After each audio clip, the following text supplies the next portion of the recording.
This was one of the many reasons I'd left the all-girls charter school I'd attended from 6th to 9th grade and was now a sophomore at Reginald R. Hero Preparatory School, aka Hero High.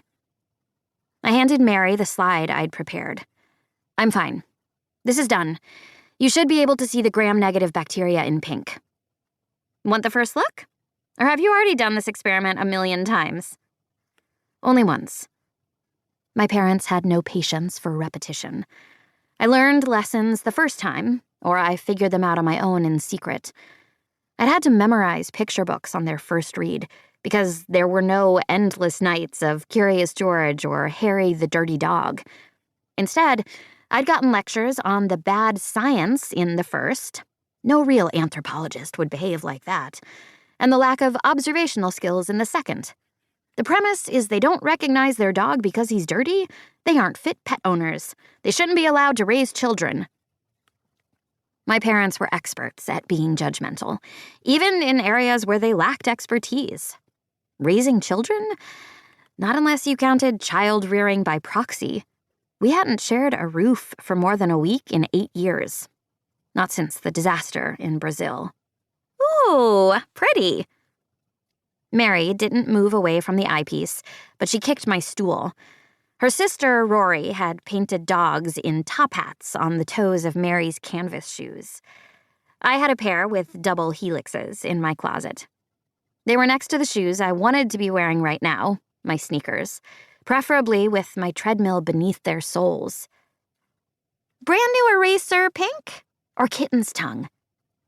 I laughed, pulling my thoughts away from the workout I had planned for tonight.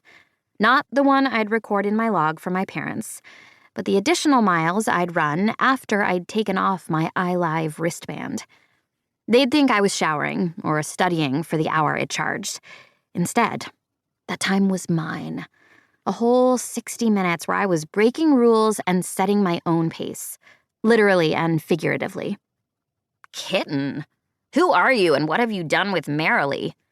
Tobias May, her other best friend, turned around at the lab table in front of ours. He was annoying, but he wasn't wrong.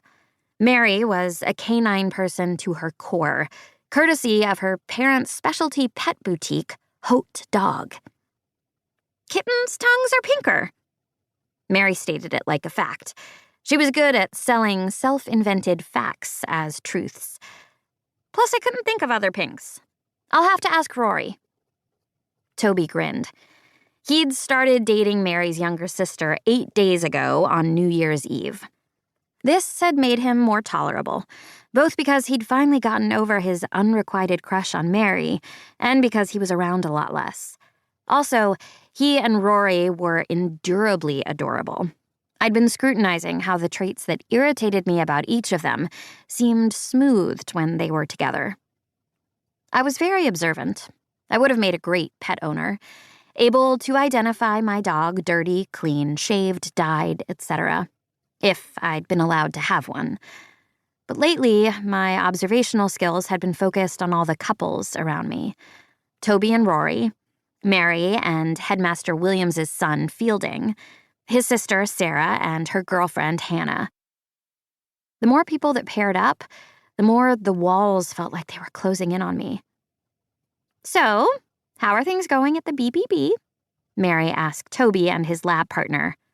Don't encourage him, I muttered, but it was too late. Curtis Cavendish grinned over his shoulder. He nicknamed everything. 5-foot Mary was Short Stack. Toby was his last name, May. Thin ballerina Sarah was Tiny Dancer. Our cafeteria table was the Lunch Bunch. They weren't clever nicknames. That would be expecting too much. He'd tried giving me a nickname once. I'd made it clear that repeating it would be at his own peril. Their lab table was BBB, Brown Bros Bench, because Toby was Latinx and Curtis was biracial, white dad and Egyptian mom. They could call themselves whatever they wanted. My problem was with the person who'd turned around to fully face us, almost knocking a box of slides to the floor as he leaned his elbows on the lab bench behind him. Curtis crossed his long legs at the ankles, highlighting his red and yellow stripes.